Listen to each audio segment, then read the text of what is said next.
اچھا مغیرہ بھائی، ایک حدیث آتی ہے، بلکہ ایک نہیں کئی حدیثیں آتی ہیں جس میں حضرت سلیمان علیہ السلام جو ہیں وہ اپنی بیویوں کے پاس جاتے ہیں۔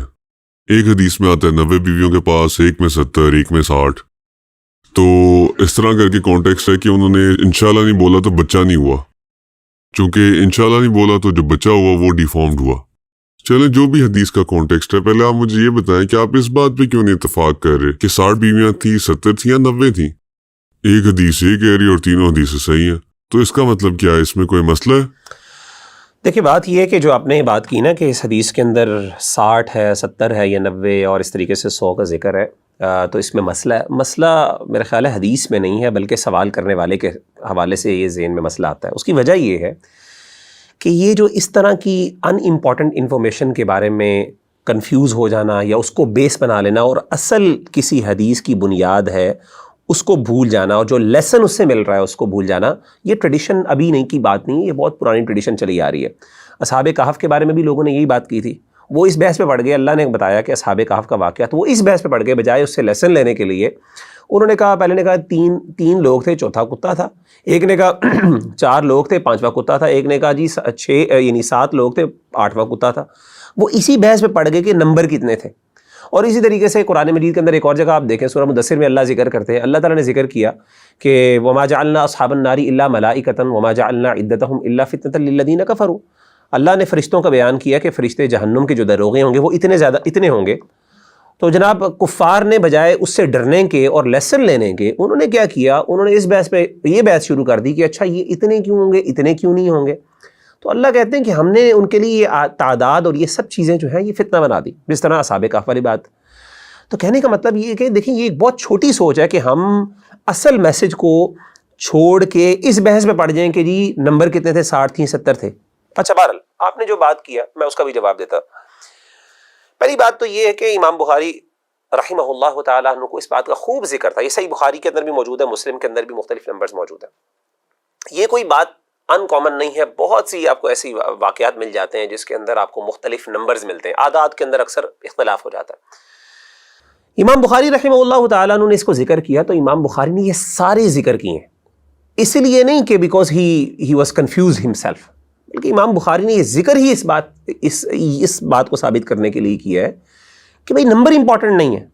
حالانکہ ان کے نظر میں انہوں نے ذکر کیا ہے کہ اس میں جو سب سے جو اوتھینٹک ترین ہے وہ یہ ہے کہ 90 بیویاں تھیں ان کی، اور جو سب سے اوتھینٹک روایت ہے۔ لیکن باقی روایات بھی انہوں نے اس لیے ذکر کر دی کیونکہ آپ کا اسلوب یہ ہے کہ آپ مختلف احادیث ذکر کرتے ہیں، اس میں سے آپ مختلف فوائد جو ہیں وہ اخذ کرتے ہیں، مختلف بینیفٹس آپ مینشن کرتے ہیں۔ ان میں سے ایک بینیفٹ انہوں نے ذکر اس لیے کیا، یہ ثابت کرنے کے لیے کہ اس کے اندر جو ہے وہ تعداد جو ہے، نمبر فگرز وہ میٹر نہیں کرتے، بلکہ اصل چیز جو میٹر کرتی ہے وہ یہ میٹر کرتی ہے کہ آپ نے اس سے وہ میسج جو نبی صلی اللہ علیہ وسلم دیا کہ وہ اپنی وائف کے پاس جانا تھا، انہوں نے پرومس کیا تھا، آپ نے یعنی انہوں نے عہد کیا کہ میں یہ جاؤں گا، اور اس سے جو ہے انہوں نے انشاءاللہ نہیں کہا، جس کی وجہ سے حالانکہ ان کو ریمائنڈ کروایا گیا ایک فرشتے کی طرف سے، لیکن اس کے باوجود وہ بھول گئے، لیکن وہ نہیں کر سکے، تو اس وجہ سے ہوا۔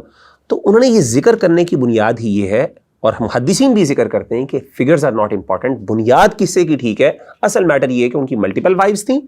And he had promised, he made a vow that he will go to these wives,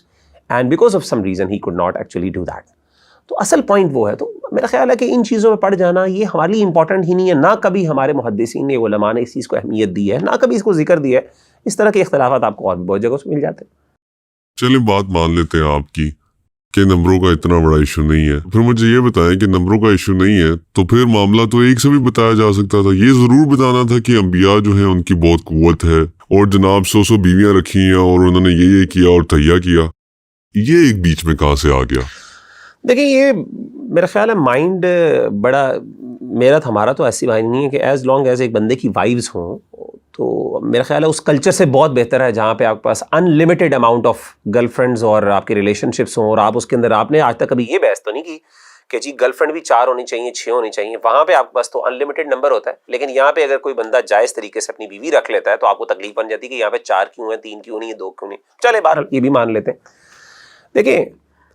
اسی واقعے کے اندر حضرت سلیمان علیہ السلام کے اس واقعے میں آپ کو یہ بات تو بڑی عجیب لگی کہ ان کی 90 وائفز تھیں یا 100 وائفز تھیں، لیکن آپ کو یہ عجیب نہیں لگی کہ ان کو اللہ تعالیٰ نے جو ہے ہوا ان کی مسخر کی ہوئی تھی، وہ ہواؤں کو استعمال کرتے تھے،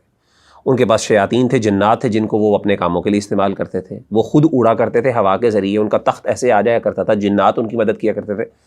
جب آپ وہ چیزیں مان لیتے ہیں تو میرا خیال ہے یہ چیزیں ایک نبی کے لیے کہ وہ 100 اپنی بیویوں کے ساتھ یا 90 بیویوں کے ساتھ جا کے ہم بستری کرتا ہے، آپ کو یہ بات بڑی عجیب لگتی ہے.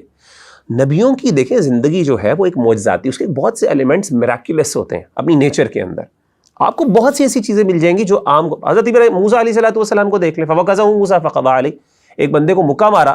کتنا ان لائکلی ہے کہ ایک بندے کو آپ مکہ مارے اور اس کی ڈیتھ ہو جائے، مکہ ڈیتھ ہو گئی. اسی طریقے سے آپ کو اور بہت سے واقعات مل جاتے ہیں. تو کہنے کا مطلب ہے کہ نبی کو اگر ایک معجزہ، ان کی زندگی ایک عام نارمل بندے کی 100% نہیں، ہاں کچھ اسپیکٹس ہوتے ہیں جو میراکولس ہوتے ہیں، بلکہ میجورٹی نارمل لائف ہوتی ہے. تو ان کی اگر وائفز تھیں زیادہ اور انہوں نے ایک تہیا کیا کہ وہ جائیں گے اپنی بیویوں کے پاس، اور ان کو فرشتے نے یاد دلایا کہ آپ نے انشاءاللہ کہیں، آپ عزم کیا، اگر ان سے بھول گئی یہ غلطی، اور بلکہ اسی حدیث میں ثابت بھی ہو گیا اسی چیز کے کہ جہاں پہ اللہ نے ان کو یہ ساری قوتیں عطا کیں، یہ بھی ہو گیا کہ ان کے اندر کمی بھی تھی، کہ وہ انسان بھی تھے، وہ بھول بھی گئے. تو وہ کہنے کا مطلب ہے کوئی بندہ اللہ تعالیٰ گاڈ ڈیوائن نہیں ہے. تو میرا خیال ہے کہ اس چیز کو اگر نیچرل پرسپیکٹیو سے دیکھیں گے تو بہت ہی چیز کامن ہے انڈرسٹینڈ کرنا، لیکن اگر آپ اس کو ایک ہائپوتھیٹیکل ورلڈ میں جا کے دیکھیں گے تو آپ کے لیے بہت سی چیزیں، پھر آپ کے لیے ان کی ایگزسٹنس اٹ سیلف کویسچنیبل ہو جائے گی. It sounds rational. We can move on with that.